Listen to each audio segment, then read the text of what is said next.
Faut-il sortir les dauphins de Planète Sauvage de leur bassin et les remettre dans la mer?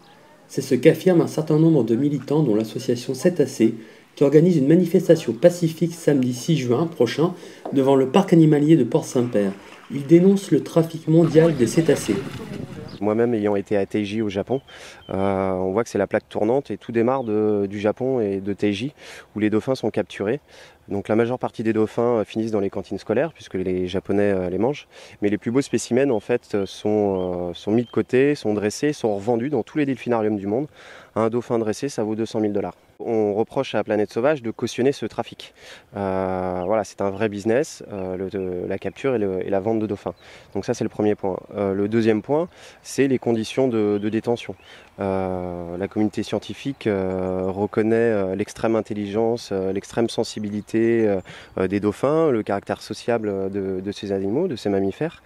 Et donc quand on voit l'espace dans lequel ils évoluent, les médicaments qu'on leur donne pour pas qu'ils se suicident, la séparation avec leurs congénères, on se dit que voilà, l'homme sortirait grandi d'arrêter de mettre en cage ces mammifères extrêmement intelligents.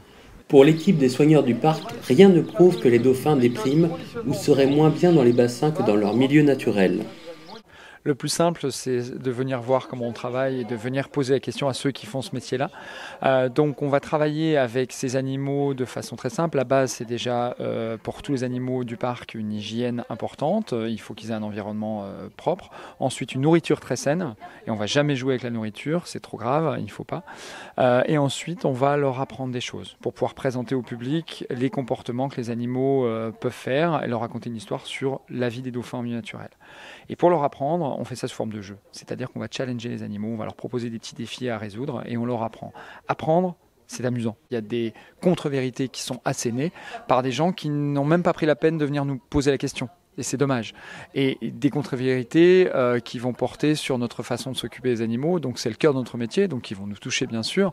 Après, on est rassuré parce que la vaste majorité, les 99,9% des gens qui viennent nous voir et à qui on montre tout ce qu'on fait, nous disent « Ah, vous faites un boulot épatant ».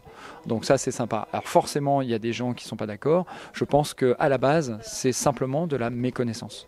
Remettre un cétacé qui est né en bassin, en milieu naturel, je ne vois pas l'intérêt et ça risque de traumatiser l'animal. En plus, il y a un exemple très marquant, c'est l'histoire de Keiko, qui est une orque, c'est le plus grand des dauphins. C'était Sauver Willy et il y a eu un gros programme avec des dizaines de millions de dollars qui ont été dépensés pour un résultat, un animal qui a fini par mourir de faim. Donc, où est la maltraitance, quoi. Les animaux que vous avez dans le parc, c'est valable pour les dauphins et tous les animaux sauvages qu'il y a sur le parc, font l'objet d'échanges. Il n'y a aucune valeur marchande, c'est-à-dire qu'on n'achète pas un animal sauvage. Ça, c'est quelque chose qui est interdit pour certaines espèces et la communauté des zoos se l'est interdit pour l'ensemble des animaux sauvages. Donc nous-mêmes, nous l'interdisons. En France et dans le monde?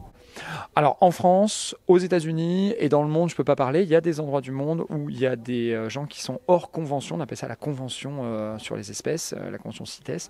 Et il y a des endroits dans le monde où c'est hors. Mais ça ne concerne pas du tout ni l'Europe et encore moins la France. À Planète Sauvage, les scientifiques travaillent à mieux connaître ces mammifères avec l'Université de Rennes et le CNRS. Ils ont fait des découvertes importantes ces dernières années sur les comportements des dauphins.